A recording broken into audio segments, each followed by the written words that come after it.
Eric Grenier was on our election special last night. He's the writer and podcaster behind the Writ, and he got up early for us this morning. Good morning, Eric. Good morning. Thanks for joining us this morning. I know you must be tired. How did last night shape up for you in terms of what you had been watching for?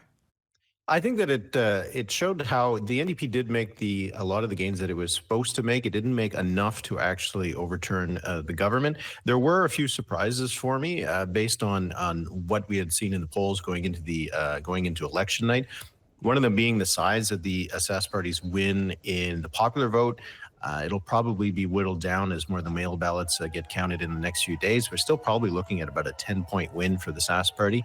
The polls were putting the NDP ahead by 2 to 5 points, so that was a little bit of a surprise.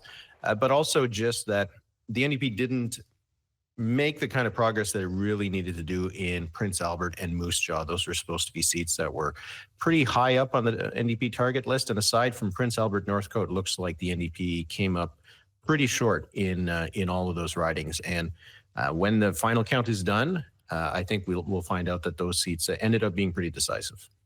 We heard from Adam Hunter throughout last night about the change in the borders of some of those constituencies to a greater or lesser degree. How did you see that affect things?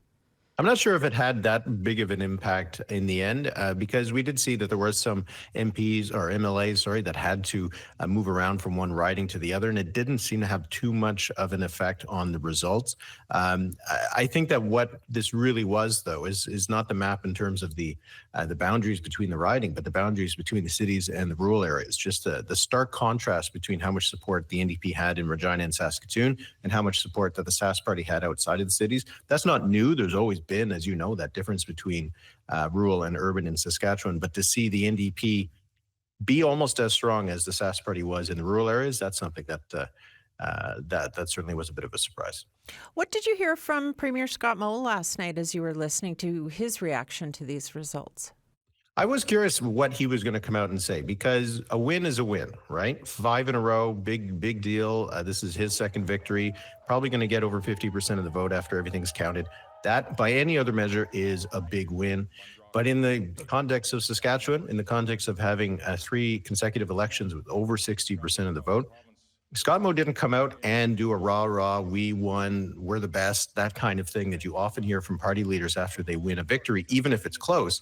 This was a little bit of humility, a little bit of saying that he had heard the message from voters in Saskatchewan, which I think was the accurate read of this. I think if he had come onto that stage and said that, we beat the NDP, thank you, Saskatchewan, for trusting us and believing in everything that we do, I think that would have been the wrong read, because there was some huge shifts in the cities. There was huge shifts in the rural areas too. The Sask Party ended up still winning everything, but they lost a lot of support. We were looking last night at Moe's own riding, and he lost a lot of the vote in his riding. And it didn't go necessarily to right-wing parties. In most cases, it went to the NDP. The NDP finished second everywhere in rural Saskatchewan. So I think for Scott Moe to come out, say that he had heard the message that the party will have to do more to earn Saskatchewan voters' trust in the future, I think that was the right message and the right tone from Scott Moe on election night. What did you make of Carla Beck, leader of the Saskatchewan NDP's reaction? She seemed more disappointed than her room full of supporters. Yeah, you do get the impression that she thought that actually they could pull it off.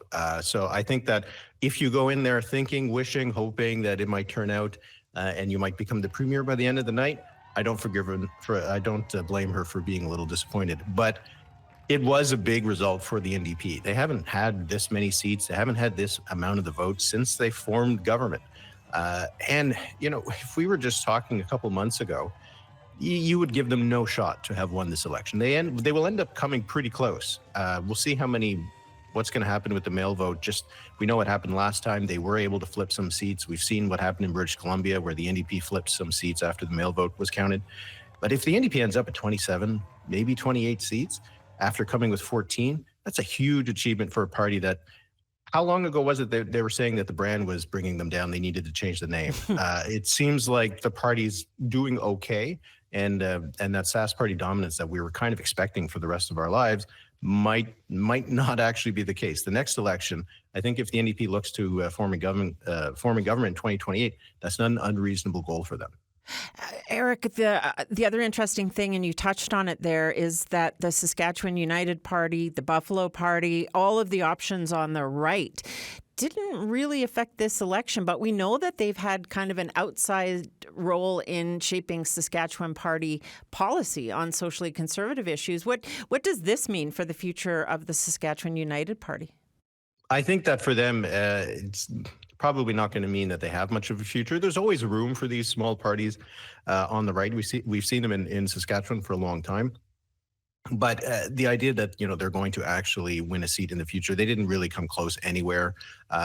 So I think for these parties, especially the Sask United Party, there isn't much of a future for them. But the Progressive Conservatives still have candidates every election. So if the Sask Party wants to keep running into the future, they can. But it doesn't seem like they had much of an impact. The impact could be that the NDP saw that if they moved to the center, the Sask Party, having moved much further to the right, opened up lots of opportunities for them to nearly sweep the cities, to actually make some inroads in some of the communities outside of the cities. So I think for the Sask Party, they might look at what the results were and say there's a lot more votes from the NDP we can get back than the tiny amount of votes we can try to get from Sask United. Eric, before you go, how well do you think the polls suggested what was going to happen? Well, there's two questions there for me. One is, did they tell us that this was going to be a closer race, that the Sask Party was under pressure? Yes. Were they accurate?